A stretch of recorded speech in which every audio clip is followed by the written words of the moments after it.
There's all these problems associated with water. Yeah. What are they? Lack of. So, because, whoops, there goes all the answers. Because of overconsumption or urbanization or overpopulation, we use more than it's replenished, and urbanization slows down the reliable runoff or water cycle in general. So that's why we have lack of water. What else? Availability is the same thing.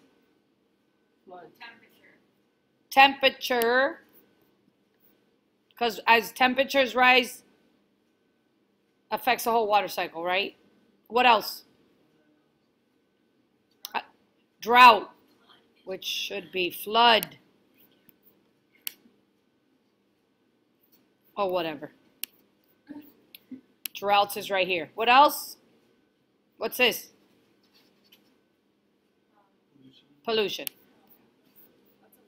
Which we're never going to use this word from here on out. We're going to describe types of pollution. Okay? Pollution is not allowed.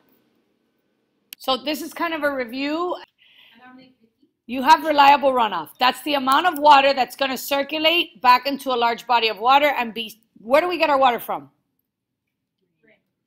Rain, the water cycle. Well, obviously water cycles, but when it rains, water falls on land or on a body of water. And the water that falls on land needs to make it back to that large body of water through runoff. And because of urbanization, we're decreasing the amount of reliable runoff. And scientists predict that we're going to decrease that amount by 70 to 90% by the year 2025. Give me reasons why. Urbanization, definitely. More concrete. Oh, density of population leads to more concrete. So it's really construction or reduction of greenery, okay? Because large lands allow the water to cycle faster. So that's the reason.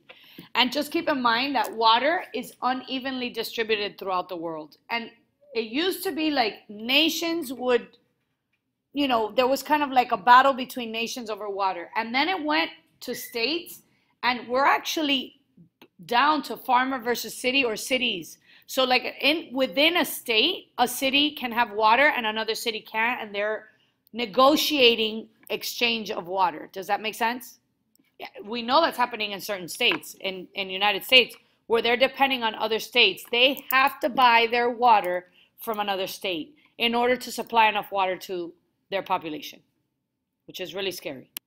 Droughts is a big problem with the water cycle, and it's basically it's climate driven because climate drives it, but it's these prolonged periods of low precipitation or high evaporation. So lack of water coming down and excessive water rising, and temperatures, that's where the temperature was in the first page.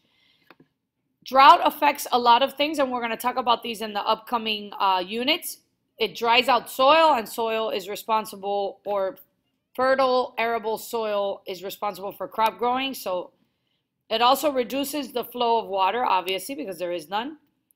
Decrease tree and crops, because if you have dry soil, you're going to affect crops. And anytime you have changes in water patterns, you're going to have a possible shift from one biome to another, because biomes are determined by precipitation and temperature. See a lot in the upcoming units. I bring back information from the previous units, because remember we covered water, to some extent land, resources. Now we reapply them. So introduction of any kind of chemical that causes harm to a specific area is considered pollution. And remember that for water pollution, there's point and non-point. And point is, it's also called direct. So put that word to reference. Direct, which means like people dump into a body of water, so you know where the pollution actually came from.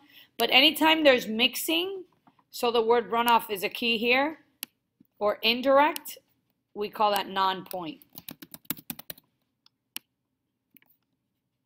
Easy, but it's lengthy, okay? They name each type of pollutant depending on what it's coming from. Does that make sense? So disease-causing organisms, what do we call those?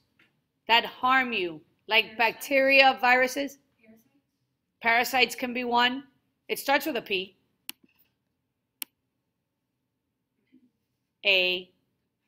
Pathogens. Good. Any remains of plant or animal waste, and we call that organic what? Organic waste. Or you're made up of what? You're just going to say it. Yeah. And remember that that type of waste is oxygen demanding waste, which means bacteria, to break down that type of waste, reduce the amount of oxygen within the water. Okay? So the biological oxygen demand in the water drops. So if you want to put BOD drops, so to remind yourself, biological oxygen demand or levels of dissolved oxygen. You could put DO drops. I should say, my bad, this increases, right? DO decreases.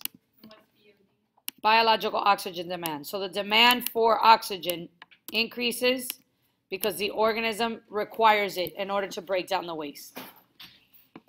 You've got pesticides, fertilizers, fossil fuels, plastic are all considered what? Toxic. Nope. Fossil fuels, where do they come from? Which come from? Fossils are formed from dead what? Organisms. So it's organic chemicals. Okay? Acids, bases, and salts would be the opposite of organic. Lead, mercury, arsenic. What do we call those on the periodic table? What kind? I heard it. Yep, heavy metals. Heat, we refer to that as what type of pollution? Thermal, I mean it can, it's physical. It's a physical agent, but yeah, it leads to thermal pollution. Soil and silt. I never get this one. Sediments. And nitrates and phosphates. Plant nutrients. These are super, super relative, right? Right here.